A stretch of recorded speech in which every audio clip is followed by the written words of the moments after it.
Gabi na nang makauwi si Basilio. Sugatan, pagod at halos mawalan ng ulirat. Ang kanyang ina naman, si Sisa, ay naghihintay buong araw sa kanilang bahay. Walang balita. Anak, salamat sa Diyos nakauwi ka rin.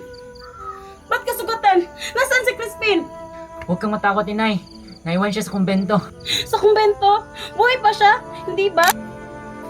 Bakit ka may dugo, anak ko? May nangyari pa sa kanya? Hindi ko alam, inay. Nahuli siya ng mga bantay. Sinabing magnanakaw. Gabi na. Kaya pinilit kong tumakas. May putok akong narinig. Hindi ko alam kung buhay pa siya. Diyos ko, anak! Wala silang awa sa mga mahirap! Inay, huwag niyo pong sabihin kahit kanino. Sabihin niyo lang po na nahulog ako sa puno.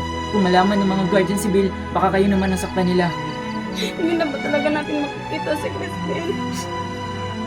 Hindi ko po alam, inay. Pero sana buhay pa siya. Oh, anak, kain ka muna. May isda dito. Alam ko paborito mo ito. Hindi po ko gutom, inay. Konting tubig na lang po. Mas mabuti pa kung siguro kahit na doon na lang, inay. Ikaw, ako, at si Crispin. Anak kong pagkaktaan na kaya matulog na lang tayo. Crispin! Crispin!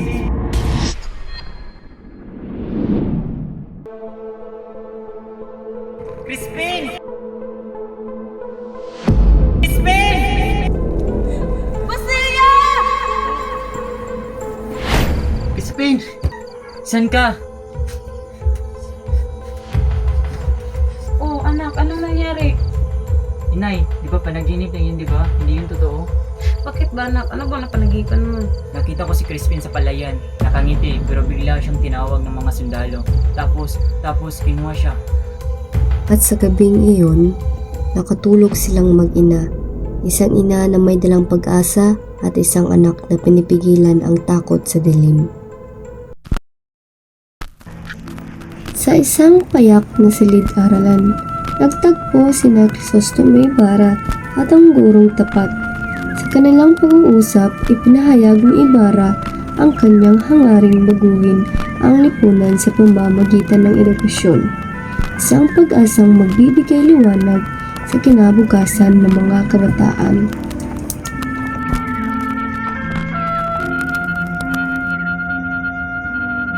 Maestro, gusto ko magpatayo ng paaralan para magkaroon ng pag-asa ang mga bata. Isang dakilang hangarin, Senyor Ibarra. Ngunit mahirap. Wala kaming sapat na gamit, walang silid-aralan, at kung minsan, pati simbahan ay humahadlang. Hindi dapat naging sagabal ang karunungan. Ang ating bayan ay kailangan matutong bumangon sa sariling mga paa. Kung lahat ng may kaya ay katulad mo, Senyor, baka may pag-asa pa ang mga kabataan. Maganda ka, Maestro. Sa loob ng ilang linggo, sisimulan natin ang paaralan. Sa kanilang pag-uusap na puno ng pag-asa, nakita ng guro ang tunay na layunin ni Ibarra, ang magbigay ng kaalaman at pag-asa sa mga kabataan. At sa unang pagkakataon, muling nakita ng guro ang liwanag ng pag-asa sa San Diego. Sa gitna ng isang tahimik na bayan, nagtipon ng mga pinuno at mamamayan sa tribunal upang pag-usapan ang mainit na isyu. Ang balak ni Senyor Ibarra na magtayo ng paaralan.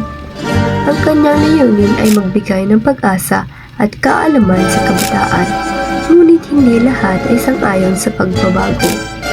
Habang pinakinggan ng mga tao ang bawat salita, unti-unting umiigting ang tensyon sa pagitan ng pananampalataya at reforma. Sa pulong na ito, nasubok ang tapang, paninindigan at tunay na diwa ng paglilingkod sa bayan.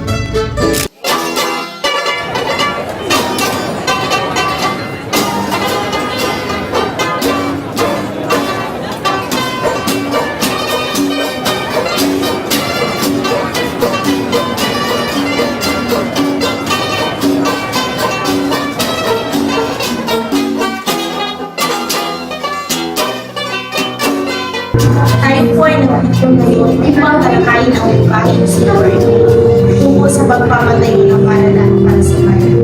Senyor Ibarra, maaari ka magsimula. Maraming salamat, Kapitan Tiago. agapay natin ay ang ating layunin na mailahad ang tamang edukasyon sa kabataan upang sila ay lumaking may dangal at kaalaman. Hindi pa ito laban sa simbahan, kundi para sa ikaunlad ng ating bayan. Maling landas ang iyong tinaak, Senyor Ibarra. Nasa kamay ng simbahan ang edukasyon at hindi dapat ito ipagkatiwala sa mga taong wala ang karapatan. Ang kapayapaan ng bayan ay mahalaga. Huwag nating hayaan masira ito ng di magagandang bala. Naniniwala po akong hindi natin pinaglalaban ng simbahan, kundi ang kinabukasan ng ating mga anak.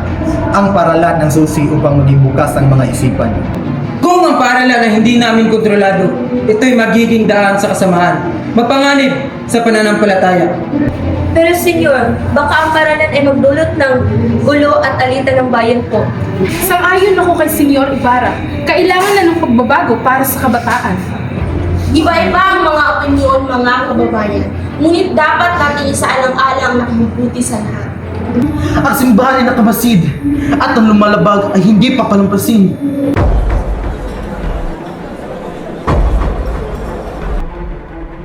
Nauunawaan ko ang pag-aalala ng lahat, ngunit sa pagbabago nagsisimula ang tunay na pag-asa. Salamat sa inyong lahat. Ipapabot ko sa mas nakakataas ang ating mga pag-iusap. Hanggang sa muli.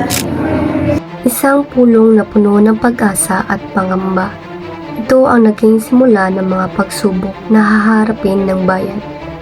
Sa gitna ng singgalot at pagtutol, mananatili bang matatag si Crisostomo sa kanyang adhikaing magdala ng pagbabago o tuluyan siyang malulugmok sa mga balakid ng lipunan?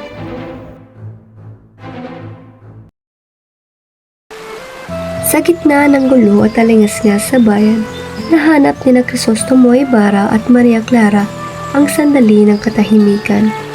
Sa liwanag ng dapit hapon, nagtagpo ang dalawang pusong sabik sa isa't isa. Sa kanilang mga ngiti at titig, ipinahayag nila ang pag-ibig na matagal ng pinigilan. Pag-ibig na puno ng pangarap, pag-asa at takot sa hinaharap na maaaring maglayo sa kanila.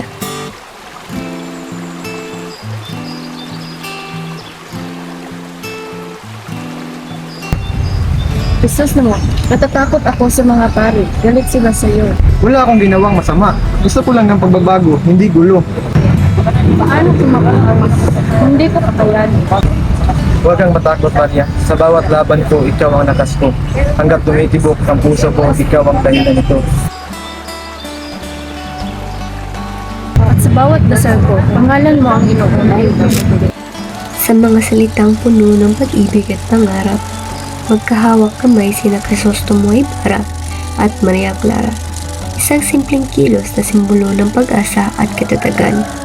Sa sandaling iyon, pinanghawakan nila ang apoy ng pag-asa na magiging lakas nila sa pagharap ng mga darating na hamon ng panahon. Sa tahimik na ilog, nagtagpo sina Crisostomo Ibarra at Elias upang pag-usapan ng mga panganib na nagpapadya sa kanyang buhay. Pinahayag ni Elias ang kanyang babala na ang landas ni Ibarra ay puno ng tukso, kasinungalingan at mga taong handang magpabagsak sa kanya. Ngunit sa kabila ng lahat, nananatiling matatag si Ibarra sa kanyang layuning magdala ng liwanag at pagbabago sa bayan. Ibarra, hindi sapat ang hapon lamang ay salita. Kailangan mo rin maintindihan na ang laban na ito ay mapanganib. Ang mga praile at mga opisyal ay hindi magpapabaya sa kanilang kapangyarihan. Alam ko, kaibigan. Ngunit paano natin mapapalitan ang sistema kung takot at katiwasayan pa rin ang nangingibabaw? Hindi ito laban na madaling sisimulan. Ngunit ito ang tanging paraan. Sa panahon ng pang-aapi, tapangan ang susi. Huwag mong baliwalain ang mga babalahan. Salamat sa iyong mabala, Elias. Bagamat natatakot ako, hindi ako titigil sa aking adhikain. Sa kanilang pag-uusap, unti-unting lumitaw ang madilim na larawan ng pag-aasa at katotohanan. Ang babala ni Elias ay nagsilbing paalala na sa likod ng bawat adhikain para sa katarungan, may kapalit na sakripisyo at hindi pagkakaunawaan. Sa gabing iyon, nagsimula ang wanos na susubok sa tapang at paninindigan ni Crisostomo Ibarra.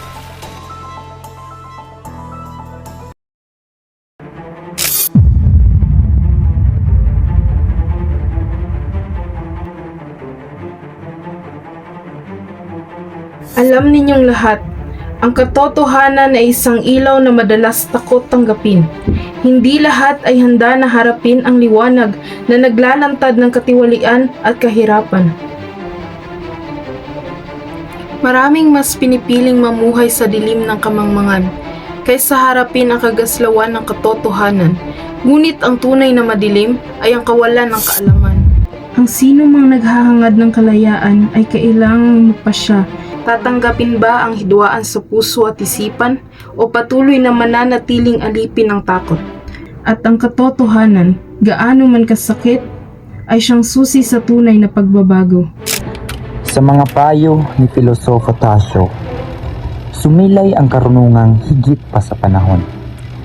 Paalala sa bawat mamamayan na ang tunay na pagbabago ay nagsisimula sa pagkamulat ng isipan.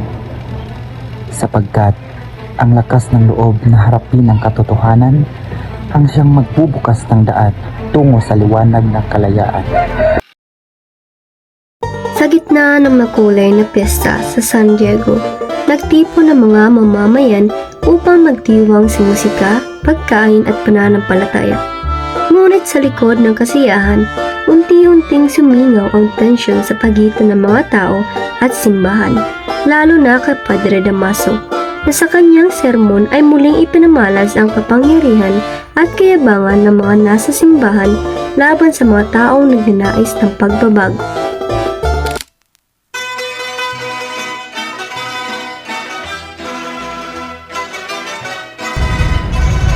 Dapat maayos ang pagdiriwang para sa ating lahat, lalong-lalo na sa simbahan.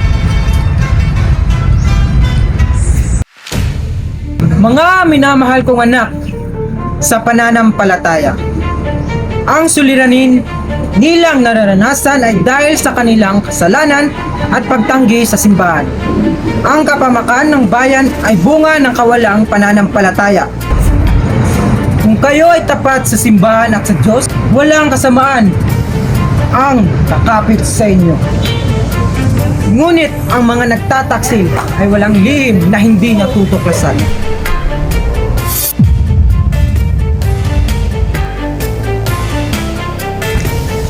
Bakit tila ang sermon ni Padre Damaso ay puno ng pangin at takot, lalo sa mga nagbabago? Sila ang may kapangyarihan, kaya hindi tayo makalaban. Ngunit dyan nagsimula ang ating mga suliranin. Sa kabila ng kasiyahan ng pesta, nananatili ang hangin ng takot at pananakot. Sa kanyang sermon, muling ipinamalas ni Padre Damaso ang kapangyarihan ng simbahan. Isang banta sa sino mang magtatangkang magdala ng pagbabago. Ngunit sa kabalahan nito, patuloy si Ibarra sa kanyang pagkikibaka, tangan ang apoy ng pag-asa, at sa tapang ng bayan, unti-unting sisiklab ang alam ng tunay na kalayaan.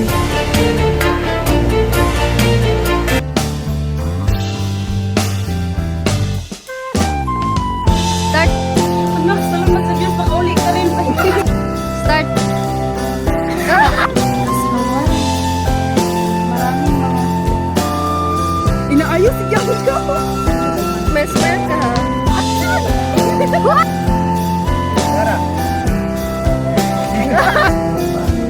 Nasa kamay ng simbahan ang Start! Start! Maraming salamat. Start! No.